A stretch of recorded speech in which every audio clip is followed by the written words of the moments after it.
Well, hello, and welcome to the Tea with Tea. I know it's been a while. I was in Thailand doing a 10-day Vipassana meditation retreat, and it was amazing. I can't even begin to describe the experience itself. It was just intense, powerful, beautiful, painful, like all these different things. And it's something I will absolutely have to do again. I cannot explain how powerful it truly was. I worked through some old trauma that I didn't even realize I was still holding on to. I mean, it was just amazing. And I cannot recommend it enough. It's through Yogi Lab. Dave, he's the guide who guides you through the meditation. The way he does it is just amazing. He explains it in a way that like anybody could understand, and he makes you feel so comfortable. And they actually, through the Yogi Lab app, they actually do a monthly Vipassana 10-day thing online, so you can partake in that if you want. It's something that I'll probably do in the future. You know, it's difficult to get a full 10 days off of work, but of course it'll be easier to do so if I'm doing it online, because I won't have to take off the days before and after for traveling. I was traveling for so long.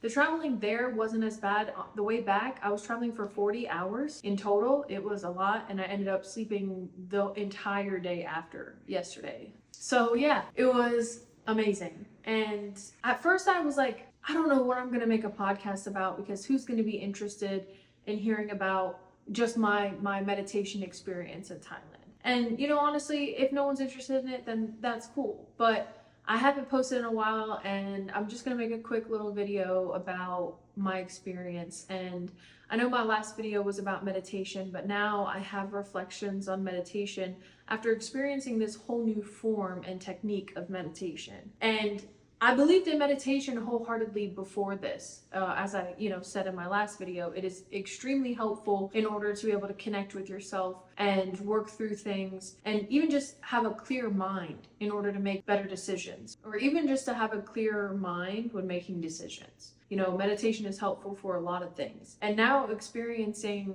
this form of meditation, I mean, if you can get to a certain level within this form of meditation, you can have mystical experiences, like as if you were on mushrooms or DMT. And I wasn't able to get to that point because it was difficult for me to sit through the pain.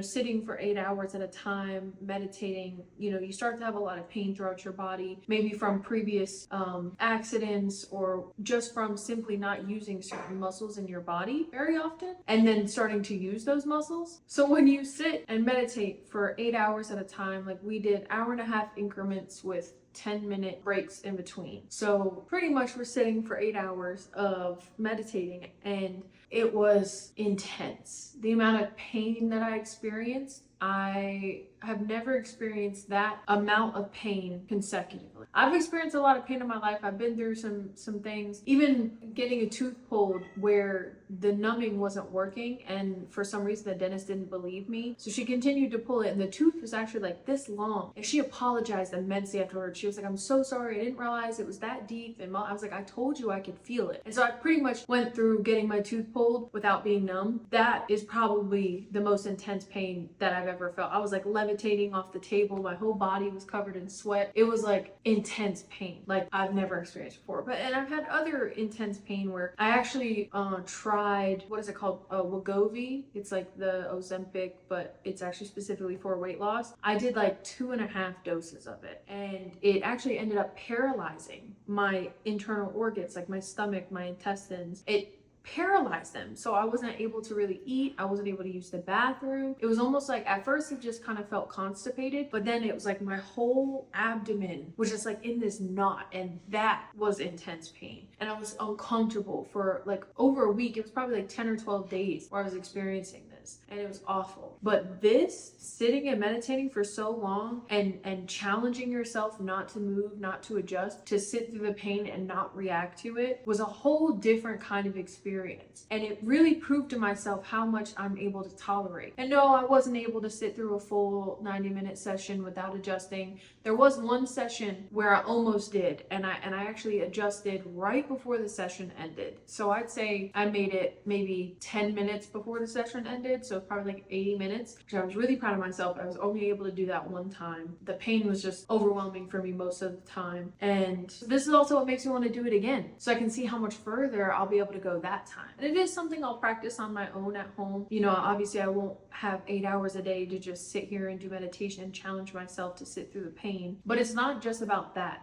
That's more of going deep and getting to those mystical experiences. There is more to the meditation than just going that deep. There's more simple techniques that just help you center yourself and go inward and really be able to focus your thoughts and learn how to just observe your thoughts and not react to them. And I know I've said this before multiple times, whether in videos or podcasts, I've said how important it is to observe and not react. Yes, you're gonna have all these kinds of thoughts, and whether they be negative, positive, or anywhere in between, but you should not react to them. You should not hold on to them. You should let them go. You should observe them, acknowledge them. If something needs to be worked through, you figure that out, work through that, and then move on. It sounds simple, and I know it's easier said than done, but honestly, I feel like this is the key to being able to have a clear mind, being able to live your life to the fullest, being able to be the version of yourself that you truly want to be. And to be honest with you, I haven't watched my last episode back, so I don't really remember what all I said about meditation in that video, but I'm sure that I can pretty much confirm everything I said and also add how important it really is. And it depends on what,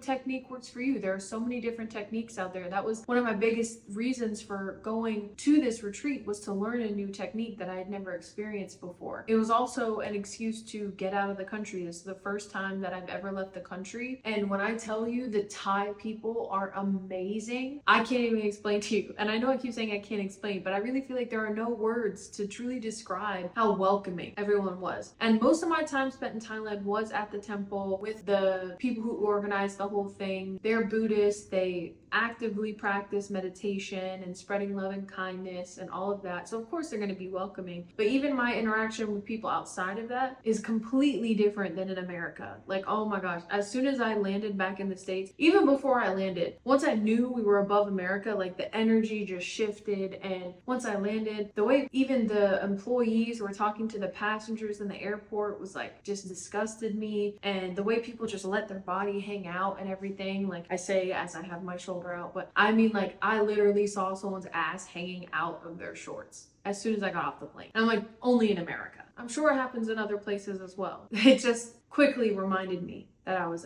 back in America. And it's really kind of encouraged me to explore more, to make traveling more of a priority for myself. And yeah, I don't know, it was truly amazing. And I truly encourage anyone and everyone to find a certain technique of meditation that works for you. Some people, it's transcendental meditation or Vipassana or whatever it may be. Just try out different techniques. You can look them up on Google, on YouTube. You can find different tutorials, guided meditations, all different kinds. I can't express enough how much it has helped me throughout my life become the person who I am today. And I wouldn't be who I am today without it. So if you're ever thinking about doing meditation, please try it. Even if at first you feel like it's not working or you're not doing it right or whatever, just keep trying. Because I went through the same thing where I've tried multiple different techniques. Some I haven't done in years because they just didn't work for me, so I didn't go back to them. I've kind of found what works for me, and now learning this new technique, it's just, I can see how immensely useful it is, not just for me, but for even everybody at the retreat. A lot of these people have done this before and have meditated at other places, other temples or sacred places of meditation. And it's something that they practice regularly, and I can see how much it helps them, how much it keeps their life on track and keeps them who they are. And yeah, I just can't encourage it enough. So please try it if you've ever thought about it. I feel like meditation is for everyone. There is a type of meditation that will work for everyone. There are so many things in life where like, oh, that's not for everybody, whatever. I think meditation can be for everyone. You just have to allow it to be. You have to be open to it. And if you're not open to it, then no, it won't be for you. If you really want to improve your life, improve yourself, improve your thoughts, how you see the world, your mindset, and all of that, then find one that works for you. So yeah, I just wanted to express my reflections after the retreat and how meditation has truly been so impactful in my life in such a positive way. And I can only hope that we can get more and more people to meditate. I mean, that's their goal. They actually have a setup to hold 1 million people just to be at their temple and meditate all at once. 1 million people. And if you want to be a part of that, I believe it's in February of next year is when they're trying to gather as many people as they can to try and hit that 1 million people. I believe the last milestone that they hit was like 300,000. So it would be amazing to be a part of something like that. And this is in Thailand. It's the I hate it because like I don't want to mispronounce it, but I can link it below. Yeah, if you guys are interested, let me know, reach out. Just again, I cannot recommend meditation enough. So if you've ever thought about trying it, please do. And I'll get back to my regular episodes talking about, you know, life and progression and all that kind of things. I'll get back to that next week. But man, it's Friday and I want to post this on Sunday, so I also didn't want to make something that was too long. But yeah, I hope that everybody's had a good couple weeks since I've been gone, a few weeks. And yeah, I'll see you next week. I love you, love yourself, and let's grow together.